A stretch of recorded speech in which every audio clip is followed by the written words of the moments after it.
face of your new police state.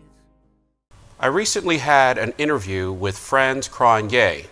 Frans Cronje is the CEO of the Institute of Race Relations, which, since its formation in 1929, has been acknowledged as South Africa's leading political and economic think tank. The IRR was created with the purpose of assessing facts and propagating ideas aimed at freeing all South Africans from unemployment, dependency, and poverty. Frans Cronje leads a team of 25 people at the IRR and agreed to come on the Charles Carroll Society show to discuss the situation in South Africa. I really wanted to know what he thinks will happen in South Africa, how the minority population will respond, and what we, Americans on the other side of the globe, but who support property rights, can do to help. He answers all of those questions in our fairly good-sized interview. Here is the first of a two-part interview with Frans Cronje of the Institute of Race Relations. I've been doing my part on trying to cover South Africa for a while. I have a very tiny channel and a small blog. I live in the Rocky Mountains, and I try to cover it from obviously a race-neutral perspective. I tell people that when I was a child, my family was very, very interested in South Africa and Nelson Mandela and all that. And what I say to people is I say, hurting people or taking their property shouldn't be allowed, no matter what race you are. It's like we're trying to get to a place where we're more race neutral. And I mean, doing to others what has been done to you is not a way forward. And I've gotten into some really good, bad conversations with people from the economic freedom fighters, and I said that's not how America has succeeded. Any of us is trying to do this. But anyway, that's how we got connected. And then you put out an incredible speech that has been copied a lot here in America. That I felt was incredible, because too many of the organizations over there seem to be, I mean, of course you're under threat of violence, and they seem to have their response seems to be not exactly perfectly rational. But you went through and explained for Americans, how did we end up here? We're like, what happened? But you did a reasonable speech. You said this happened, and this was good, and this was bad, and this could have been improved, and this is where you went off, and it went all the way there. And I think that it was that really helped out. It was one of the highest ranking people really enjoyed it and things like that. So anyway, I want to thank you for putting that speech out, because it was so important for you, for us to kind of get a grasp from a person who's rational. So, for my audience, like I said, I've done a little research, and I apologize that if you know the African language better than I do, which, if you think about it, is a little. But your name is Frans Cronje, and you are the CEO of one of the leading think tanks the leading think tank in South Africa. It's been around for over 129 years, the Institute of Race Relations. Can you explain what you said? Established in 1929. 1929, yes. For just on 90 years. 90 years, yes. Thank you for the correction. So it's one of your country's leading political, economic. Can you please tell us a little bit about that organization and what it does and what it stands for? Yeah, the IRR is a think tank established in the 1920s, initially with the brief to expose and lobby against the injustices still of the pre-apartheid era. It grew in prominence through the apartheid years to become probably the most influential anti-apartheid think tank in the world. It exists today as a team of just under 30 analysts, and they have a series of objectives. One is to produce very high quality social and economic analysis of what is happening within the country, which has been a strong point throughout the history. and to use that to advocate for the same principles we've defended since our inception. Property rights, the rule of law, a market economy, and the rights of the individual to make choices about how you want to live your own life. It's defending that stuff that saw us build our reputation. And it's those same principles that we defend today. You know, I wondered when I explained your organization to an American audience, whether it be more of a libertarian leaning organization or more of a classic liberal, you know, from American political. You seem to have elements of both. You know, much more of a free market leads to prosperity, which has been proven time and time again, while authoritarian control over the economic system leads to poverty. But also you have some libertarian, classic liberal ideas also where you know, where you believe in freedom of speech and things like this. Where would you put your organization? Is it more from an American trying to understand? Is it more classic liberal or something, or maybe a better definition? It's a very strongly classically liberal organization. It might pass as a conservative in parts of the United States, but pragmatic. We're not dogmatic. We understand the deep ideological root. We know that people are best off when they make decisions for themselves, but we're very much an organization that exists in a real world where we understand political constraints, and we seek to have real world influence on the decisions taken by political leaders. But the deep ideological root, the principles, all have their origin in the classically liberal tradition.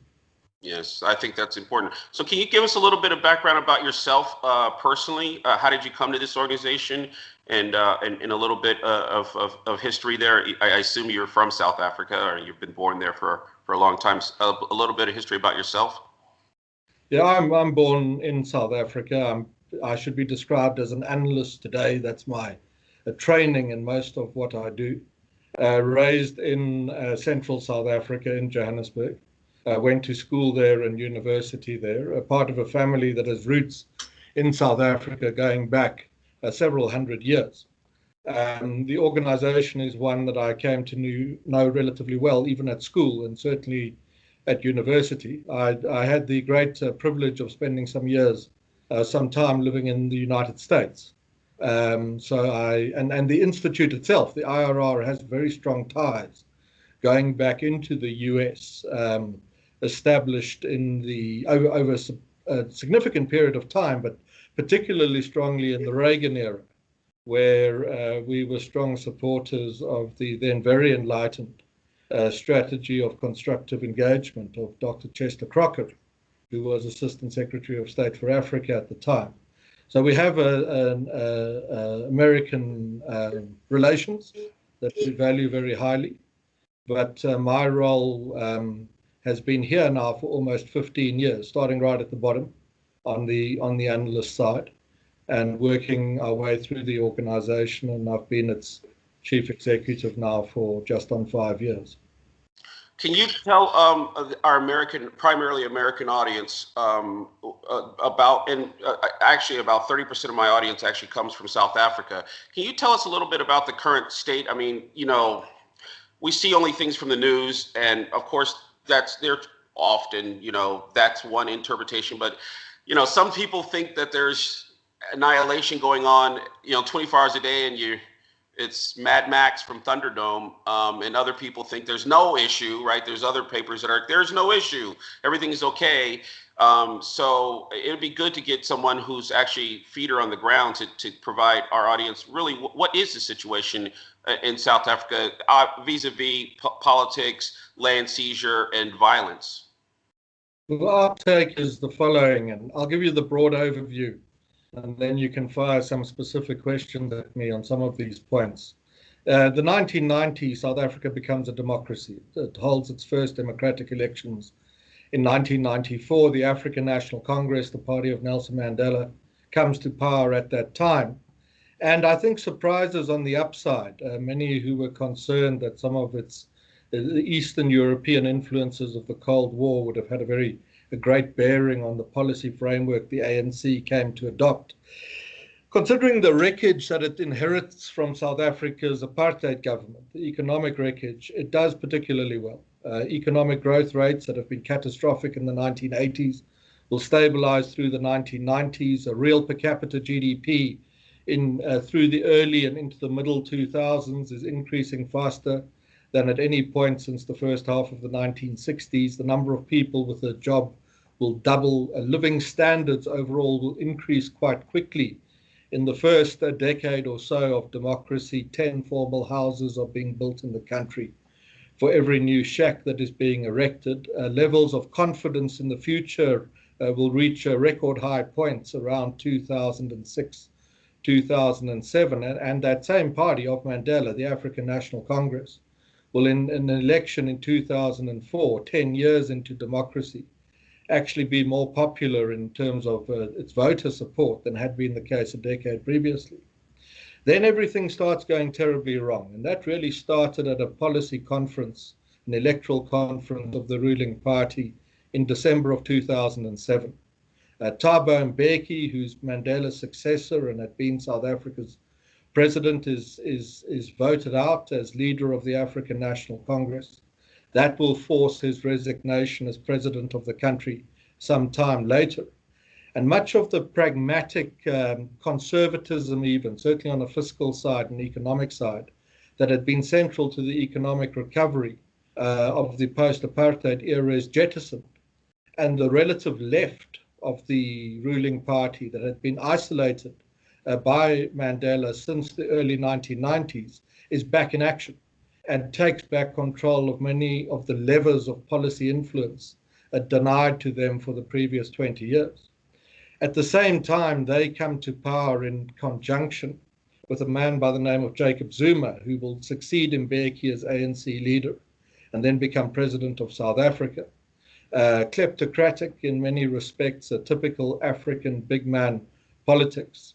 And the confluence of those two forces, that governance deteriorates very quickly, corruption escalates sharply, and at the same time we see this hard left move in terms of policy, coinciding further with the global financial crisis in 2009, totally interrupts the positive economic trajectory that South Africa had been on.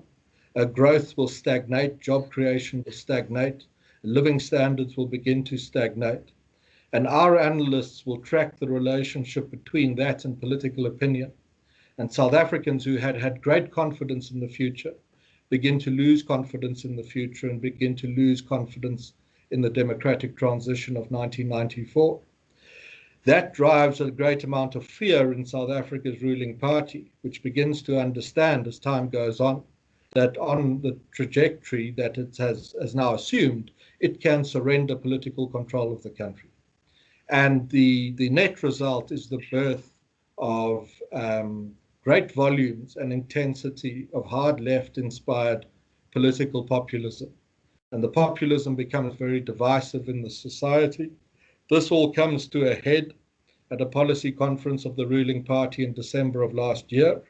This conference essentially ends in a stalemate, and South Africa finds itself in a position today where it has a ruling party and government that's paralyzed by infighting, very high volumes of racially inspired populist incitement, and this on the back end of a decade of stagnating living standards. And the risks, therefore, are immense that much of what we achieved as a democratic transition in the 1990s and the initial socio-economic successes may be jettisoned if we're not able to get ourselves into a position where we achieve the economic performance again to restore confidence in South Africa's democracy and stabilize our society.